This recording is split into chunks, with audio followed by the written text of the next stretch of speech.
Now, we're still following that tragic story of a boat accident which happened in Niger State on Sunday. About 12 more bodies have been recovered from the river Shiroro in Munya local government area of the state where the boat capsized.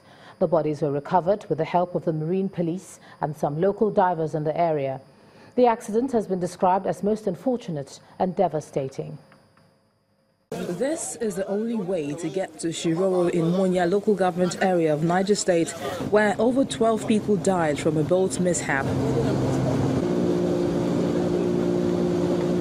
It took over 3 hours for the State Emergency Management Agency, government officials and others to get to the scene of the incident. Yes. The residents are not too bothered about their arrival. They're burying the dead.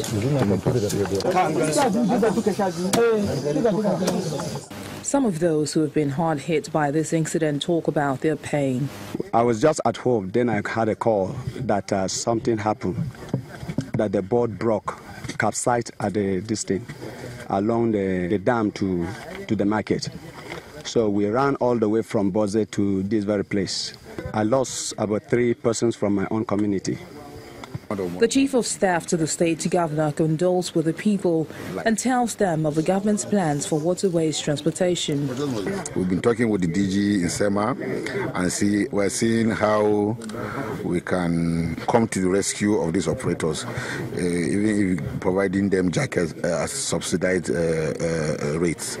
And also we'll be meeting the idea of also having an agency who can regulate the activities of on the waterways. The Director General of the State Emergency Management Agency and the Commissioner for Gender Affairs were part of the delegation. The agency is looking at possible ways of procuring as much as we can of life jackets, and if not for free, we give the boat operators as a subsidized rate. We are going to have like a workshop for the boat operators, like sensitize them, sensitize our people, sensitize boat operators. Don't, because you want to make money, throw people into water who cannot swim.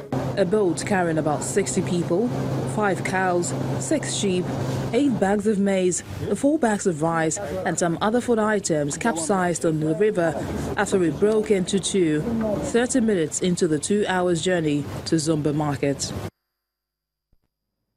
Most unfortunate there. Now let's cross over to Abuja. Here's Markwe Hugun. Markwe. Well, it's great to see you, Ijoma. A total of 18 exotic cars have been seized by officials of the Nigeria Customs Service in Abuja. The Controller General of the service, retired Colonel Amid Ali, says the reason for the interception of the vehicles border on non-payment of duties and the purchase of bulletproof cars without permits from the Office of the Security Advisor. Some of the cars intercepted include 2 Range Rovers, 1 Rolls-Royce, 4 Lexus SUVs, 3 G-Wagons, 1 Prado SUV and 1 Navigator SUV, among others.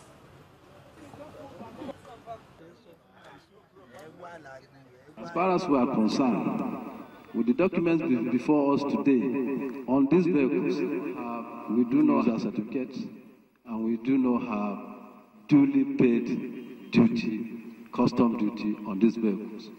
We tracked other vehicles that were smuggled, that were brought into the same warehouse.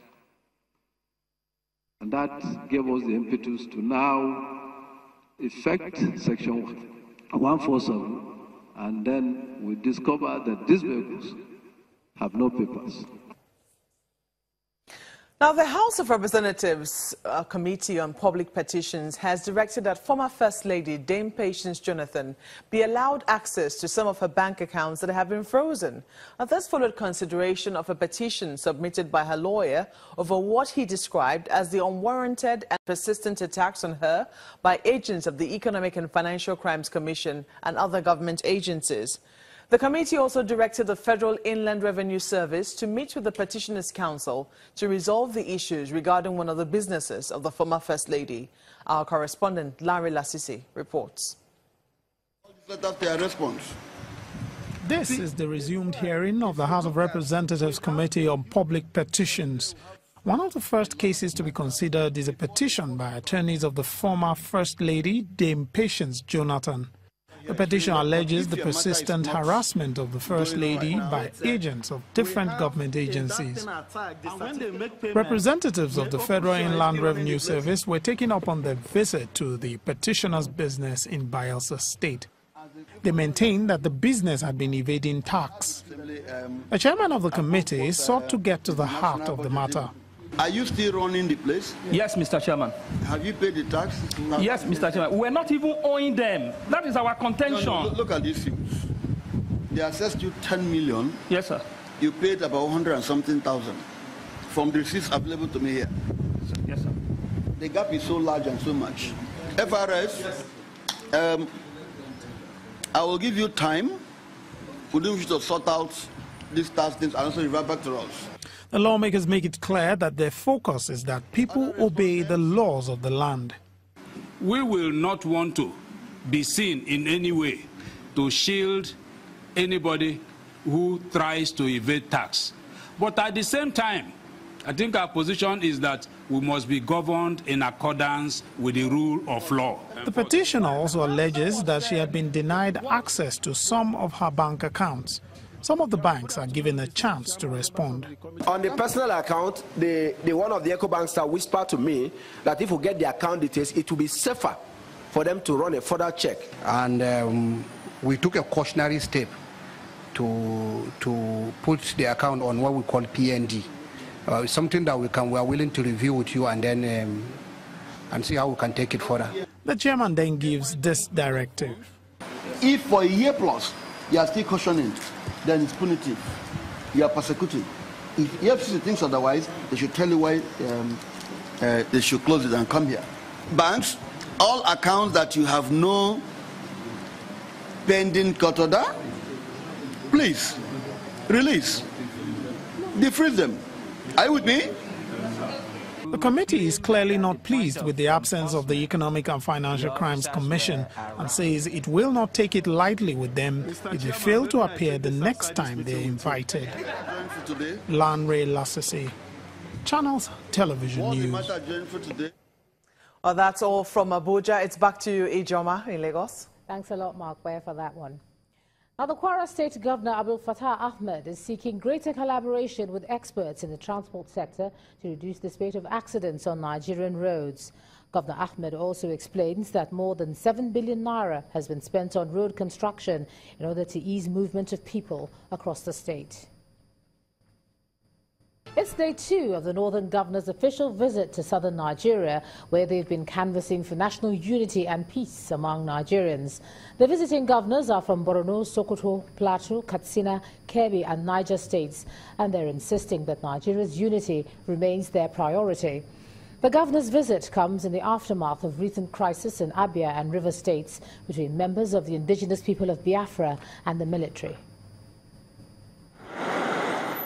It wasn't enough for the northern governors to send messages of solidarity to their southern counterparts over national unity.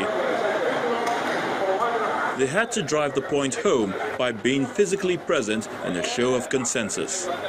The chairman of the Northern Governors Forum and Borno State Governor Kashim Shettima leads a delegation that includes Katsina State Governor Aminu Masari, Sokoto State Governor Aminu Tambuwal, Kebbi State Governor Atiku Bagudu and Plateau State Governor Simon Lalong. In Abia State, they meet with Governor Okezie Ikpeazu and commend his leadership in managing the crisis between the army and IPOB.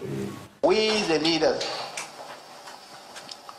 have a major role to play in bringing about peace and stability in this nation. And leadership is about public perception, it's about symbolism. We are here to show solidarity with the uncommon courage and leadership exhibited by our brother governors in the southeast. Whatever issues we have, I think we cannot talk about it on the table. And until that day comes when all of us can sit down and talk about it, we will remain one country and will not allow the infinitesimal minority, misguided people to tear us apart. You don't have a right to destroy what you cannot replace. So every human life is important and sacred. In Imo State, they meet Governor Rochas Okorocha in Owerri, who assures them that northerners living in the southeast should be confident that their security remains a priority. Everyone there is an Hausa man. Just like you don't know the difference between Ijo and Igbo. Everybody around this side are Igbos. So we have come to a very critical moment in our nation's history where we must learn to interact and communicate to educate our people. To River State, Governor Nyesom Wike also declares that the state government will always protect all Nigerians and foreigners living in the state.